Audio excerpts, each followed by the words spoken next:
Crypto.com arena was transformed into Harry's house at the 65th Grammy Awards, as Harry Styles took the coveted trophy for Album of the Year. More than anything, it just kind of feels like validation that you're on the right path, said Styles in the press room after his win. When we get in the studio and begin a record, we just make the music that we want to make, and it's really nice to feel like that is the right thing to do. Styles, who also won for Best Pop Vocal Album, discussed the continuity of creating the album, which debuted at #1 on the Billboard 200 chart when it was released in May, and performing it at shows and residencies across the country during his just-concluded North American tour. I've always loved performing so much. It's always been my favorite part of working in music. And I've been able to really fall in love with the album-making process, and now that is one love of my life and playing it is another one, he said.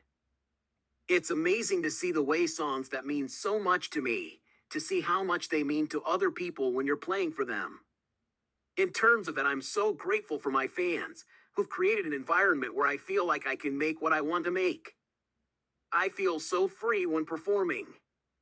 That's a real gift, and I love it.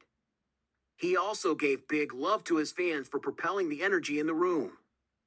The atmosphere that is created in live music and the experiencing of that, when there's someone on stage, it feels like that's what that person is doing. And in reality, I very much feel like the fans create that atmosphere for me, and the room is this energy that almost feels like it's too magical for me to take any responsibility for, he said. It's probably the thing I'm proudest of in my life, this feeling that is in the room that I get to experience every night on stage. Playing for an amazing group of people every night is my favorite thing to do. As for what may be coming next, Styles acknowledged he and his Harry's House co-writers Kid Harpoon and Tyler Johnson have continued writing throughout the tour. We've always tried to not really stop writing because it feels like you have this big stop and then you come back to it and it can feel like you're trying to prove something or follow something up, he said. So we are always writing and like to attempt to have the same intention behind what we are making. ABBA, Adele, Bad Bunny, Beyonce, Mary J. Blige, Brandi Carlile, Coldplay, Kendrick Lamar, and Lizzo were also up for Album of the Year. I think on nights like tonight, it's important to remember that there's no such thing as best in music, Styles said of the award.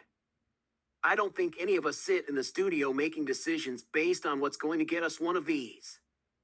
This is really, really kind. I'm so grateful.